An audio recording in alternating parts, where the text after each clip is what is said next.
น้อยไหม ตัวนี้พี่ pause ตัวนี้ เราหยุด สอง หยุด ห้า แล้วเขาถ่ายต่ออีก ตัวนั้น บด ห้า บดได้เป็นคลิปเดียวกันเลยนั่นแหละ the one on the left side มันแข็งนะ ของแม่เม็ดเรามีเหมือน เอาของควัน ไอโฟนมัน เฮ้ เอาลูกหมัดก่อนก็ได้ ไอายมัดก่อน ลูกหมัดก่อนก็ อืม ได้ ลูกเคยเพิ่นอันนี้ลูกเคยล่าเลย มันทำได้ดีวะ นะเห็ดแป้งในตู้มัดแขนนั่นเด้นะจงแขนจงแขนนี่จงแขนสิจงแขนสาธุ สเปนเป็นอะไรกันนะก็จะเกิดเสียเสียอายุวันตั้งแต่เราการ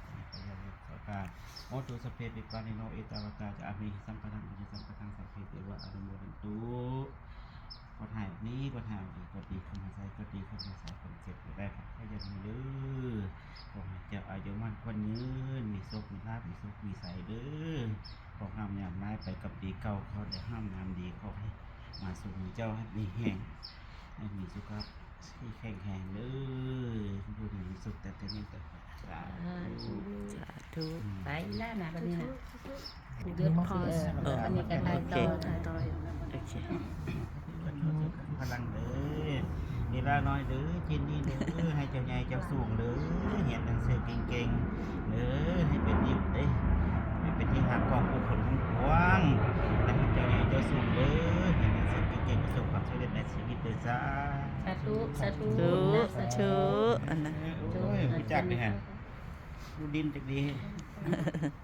เอาอีกข้างหนึ่งวะ โตหมอได้ฮะนะ อยากได้อีกวะ อยากได้อีกอันหนึ่งฮะเอาอีกครั้งหนึงฮะ อยู่วันหมอ หมออยู่วันหมอนาได้วันอยู่วันนี้ดิอยู่วันหมออืมเป็นลึงเด็กเป็นตู้มัดให้เจอละสอง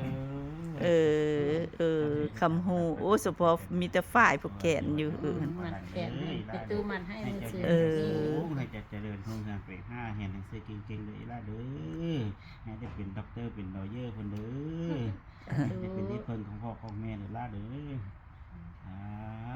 ดูผู้ดีหน่อยจะคือพลัง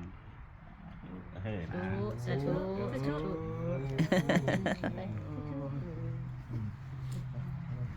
โอ้ยังบ่ยักยังหมักแหละ อายุวันโนสุขังพลังก็หาดีก็หาปีก็ดีเข้ามาใส่ก็ดีเข้ามาใส่ก็เจ็บจะได้กับไฟอย่างนี้เด้อขอให้ใจมีโซ่ซักอย่างนั้นมีใส่เด้อให้ใจอยู่อายุมั่นคนยืนนำมาค้าขึ้นเด้อได้เป็นนักบิสเนสให้ประสบความสำเร็จในชีวิตให้ลูกเต้าได้เป็นที่พึงได้พิงได้เป็นที่เบิ้งทุกพ่อของแม่ด้วยสาธุ มันเป็นนี่มันสิมัดทำในตู้สิมัดเป็นนี่อีล่ะนะอีล่ะก็มาจมแขนให้ในตู้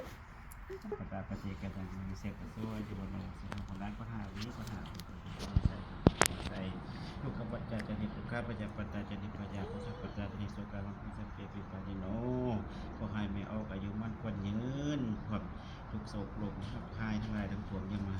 ตกมาหอมยังไม่ออกเด้อขอให้สุขภาพเจ้าแข็งแรงเด้อทำมาค่าขึ้นเป็นที่หักของลูกของเต้าได้เป็นใจของทุกบ้านเลยสาธุ